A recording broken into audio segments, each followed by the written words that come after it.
इस प्रकार आज का हमारा महत्वपूर्ण अध्याय है, उसका नाम है वेदों का जो अंतिम वेद या नंबर 4 का वेद है, उसका नाम है अथर्ववेद।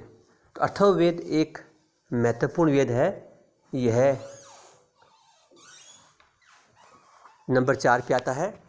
तो आपको पता होगा, अथर्वा ऋषि द्वारा संकलित या रचित होने के कारण इसे अथर्ववेद कहते हैं। आपसे ये पूछ सकते हैं कि अथर्ववेद का नाम अथर्ववेद क्यों पड़ा? तो आपको पता होगा, अथर्वा क्या? अथर्वा ऋषि के द्वारा रचित होने के कारण इसे अथर्ववेद कहते हैं। यह अन्य तीनों से भिन्न वेद है। आपसे ये पूछ सकते हैं, ऐसा कोई भी पेपर में आपसे पूछ सकते हैं 4 का हो, उसमें से 4 वेद दे रखे हों, आपसे कोई पूछे अन्य जो 4 वेद हैं उनमें से एक अलग वेद कौन सा है, तो उसका नाम आता है अथर्ववेद। उसके बाद में इसका वाचन अंगिरस द्वारा किया गया, अतः अथर्वा अंगिरस भी कहते हैं। इसका वाचन अंगिरस ऋषि ने किया अथर्ववेद का, यानी अथर्ववेद का जो वाचन किया था वह अथर्वा ऋषि ने किया, इसलिए अथर्वा अंगिरस भी कहते हैं, वेद कहते हैं। अब इसमें वहम संबंधी उल्लेख होने के कारण इसे वहम वेद भी कहते हैं। आपसे पूछ सकते हैं कि वहम वेद कौन सा है, यानी वहम वेद कौन सा है? तो वहम संबंधी उल्लेख होने के कारण इसे वहम वेद भी कहते हैं। इसमें मुख्य रूप से किस चीज़ का उल्लेख है? तो ये प्रश्न बहुत पूछते हैं। इसमें मुख्य रूप से आर्यों के भूत प्रेत, यानी आर्यों के भूत प्रेत, जादू टोना, तंत्र मंत्र, वशीकरण आदि का विवेचन हुआ है।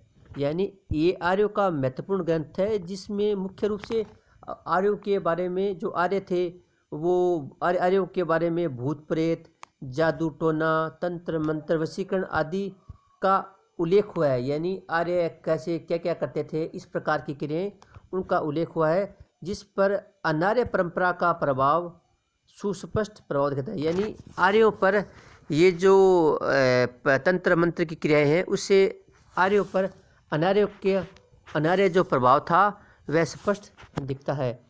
विभिन्न प्रकार के रोगों